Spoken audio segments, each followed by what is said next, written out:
Hello, everybody, and welcome to the first edition of Mediation Monday. I'm Alan Crone, CEO of the Crone Law Firm, and we are launching a new product line at the Crone Law Firm, the Crone Mediation Services. And with me today is Dr. Jim Latta, who is one of our affiliated mediators. And he and I are going to talk a little bit over the next few weeks about mediation and co-mediation and interdisciplinary mediation and all sorts of different facets of the kinds of mediation services we provide. But more importantly, we want to explain the mediation process so that whether you're using us or somebody else, you'll understand what mediation is and how to best use it in whatever circumstance you're approaching a mediation. Many cases can be mediated, whether they're family law cases, employment law cases, business, or other disputes.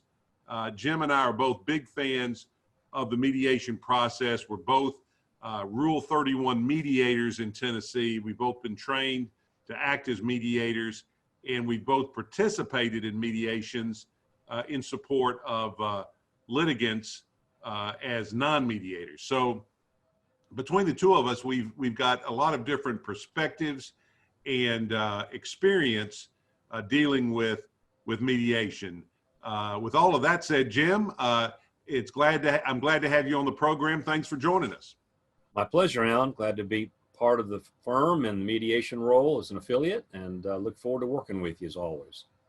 Yeah, I think we're going to talk about our approach to mediation, which is a little bit different than what I'll call traditional mediation. But before we do that, I'd like for everybody to understand who you are and your unique experience and perspective that you bring to mediations, whether you're serving as a mediator alone or as part of a mediation team with me or another one of the lawyers in the firm.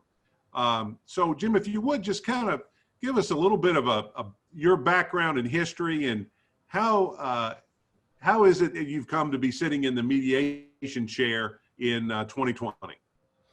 Well, thanks, Alan. Not to bore everybody about this, but basically grew up in the South, Virginia, Tennessee, came to Memphis for educational purposes and graduate school, etc. Have stayed here ever since. I've been in Memphis about 48 years, really, all in all.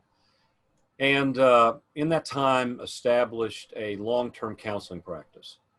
So my primary occupation and enterprise and activity has been about doing a general counseling practice involving individual therapy, couples therapy. I've done some corporate work, mediation work, or consultation work with different settings in that realm. I also became affiliated on the medical staff with St. Francis Hospital early on. I had a long history with St. Francis. You may know St. Francis was built in '74 and functionally opened in '76. And basically, I came on the scene with St. Francis about '77 and had a multiple of roles there. And I am very grateful for that opportunity. One of them was in an administrative role and also in a psychiatric services role.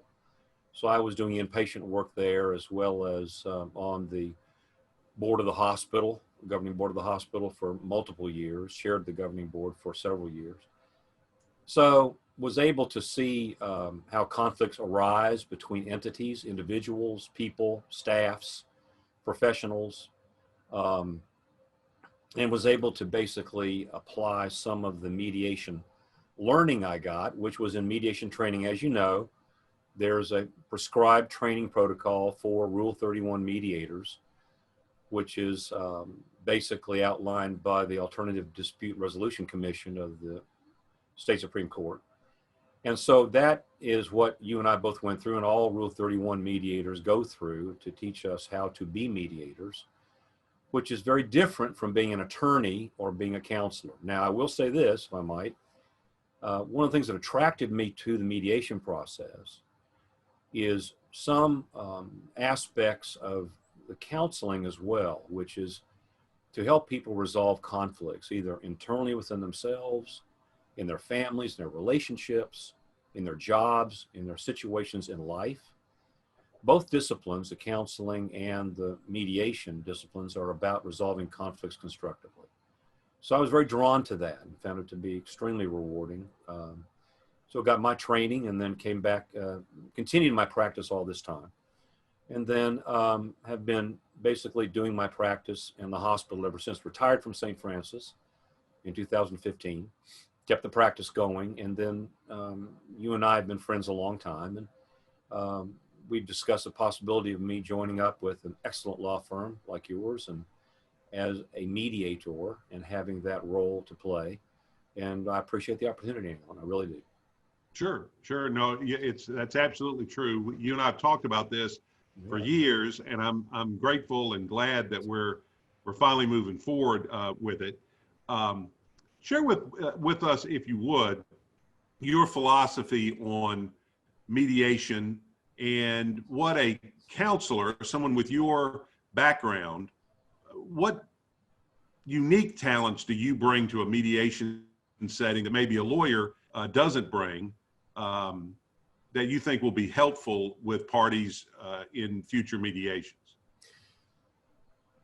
Along the way, I was privileged to lead some section meetings of the Memphis Bar Association on particular topics, like the family law section, case in point, with attorneys who I know a number of attorneys, and I consider many of them my very good friends. And they would reach out at times for help in dealing with difficult clients or difficult client situations, usually about unresolved conflict. Okay. So the word in that, used with that to describe in mediation, is called an impasse. And you know, and mediators know, and attorneys know as well, and some mediator participants, that impasse is a shutdown of communication and progress in a conflict. And that is the number one mediation killer. What obstructs mediations most often, I think you will agree, is some form of impasse that is not able to be worked around in the mediation itself. Now, the good news is that this has been studied, looked at, and addressed many years now. Mediation has been really on the forefront of knowledge and practice of attorneys and non-attorneys, more and more like myself, because there are ways and means to get around impasse. And impasse is simply a shutdown of communication and understanding of person to person in the conflict. And that is what is the greatest challenge, in my view, to any mediator doing a mediation between parties,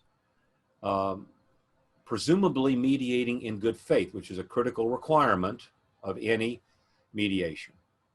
But if they are doing it in good faith and they're trying to get past their own view of everything and their own positions and their own reactions, then eventually impasse will always be traceable back to emotions.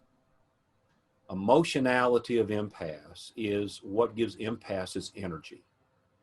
And in counseling, it's the same thing. In a marital conflict, clearly there are heavy emotions involved with that, investments of the two parties.